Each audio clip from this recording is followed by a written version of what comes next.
All right, let's take a look at our partial D chords with roll patterns. So first, we're going to take a look at each shape and how I'm holding it with my left hand. So the first D shape that's going to show up is actually out of what we would call the D position. And we're going to hold it how we would hold the Sally Gooden position. Index is going to be on the second string, 3rd fret, and ring finger is 1st string, 3rd fret. Now this is the position that we would normally play up here for G, and we would be playing Sally Gooden and songs like Cumberland Gap, and it's a really useful position. So here's position number 1, and then what we're going to do is transition all the way up to 7th fret, and then the way to transition through these is really important. We're going to slide our ring up to the 7th fret and drop our middle finger on 7th fret, 2nd string. Now that's out of a bar shape. We're going to be holding it like this for practical purposes. Okay, then what we're going to do is go up to the F shape D chord, and what we're going to do here is slide up, drop our index on 2nd string, 10th fret, and pinky on 1st string, 12th fret. And that's normally out of this F shape. We're going to be holding with 2 fingers. Okay, then we're going to go back to the octave of what we started with. So we're back in our D shape D chord, and index is on 2nd string, 15th fret, ring finger is on 1st string, 16th fret. We're back in our Sally Gooden position. And then what we're going to do is that same shift, we're going to drop our middle finger, and we're going up to 19th fret. We got middle finger on 2nd string, 19th fret, ring finger, 1st string, 19th fret. So it's really good to just pinch these. I'm just pinching them with index and middle. This is just a good exercise to be able to shift through these without having to think about complicated roll patterns.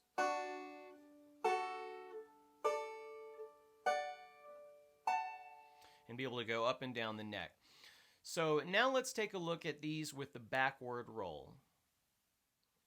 So here's our backward roll pattern we're going to use. It's a really handy Scruggs style roll, and it sounds like this.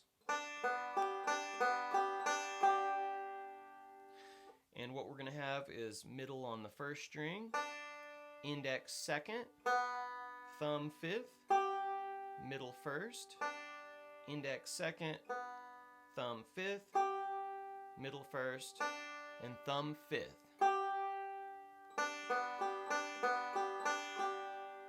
Really nice sound and roll to use with partial chords.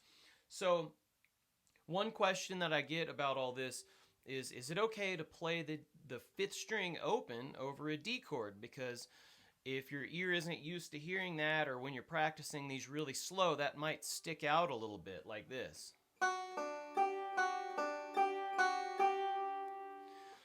The answer is yes, it's okay to play that. That is a scale note. Technically, that would be a D11 note. So for what it's worth, a little bit of theory there. But if I counted through the D scale,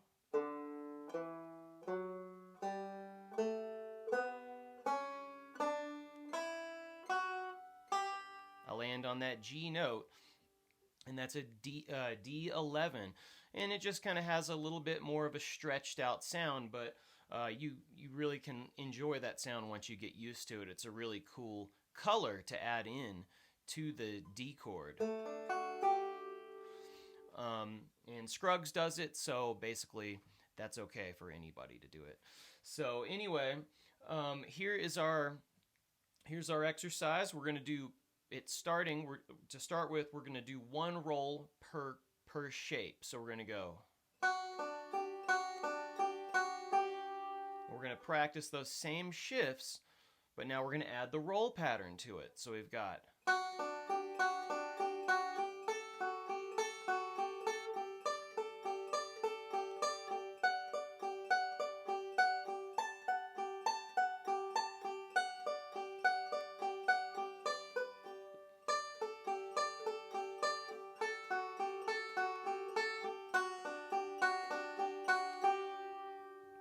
flubbed one note there, but that's okay.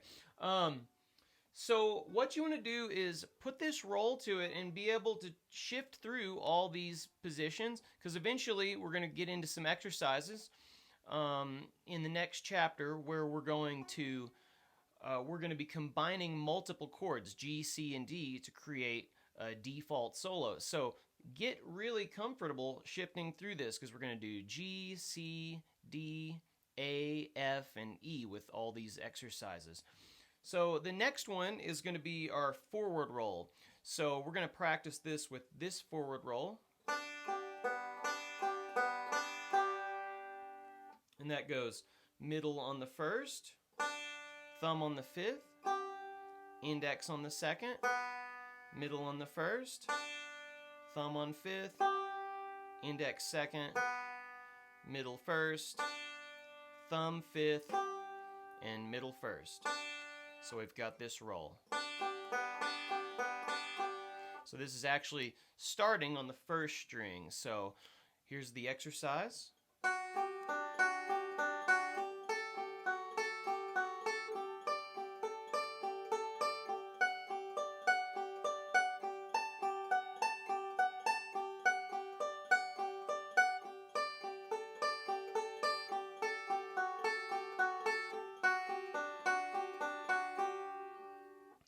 So try this exercise with both of those rolls, and you're going to see with the other partial chords, I have different rolls. So I have like multiple forward rolls. I have a foggy mountain breakdown roll.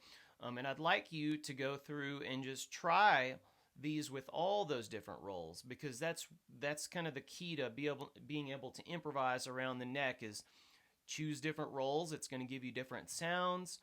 And it's just a really useful thing. So go through all these and practice them with those rolls, because we're going to be doing a lot more. So enjoy.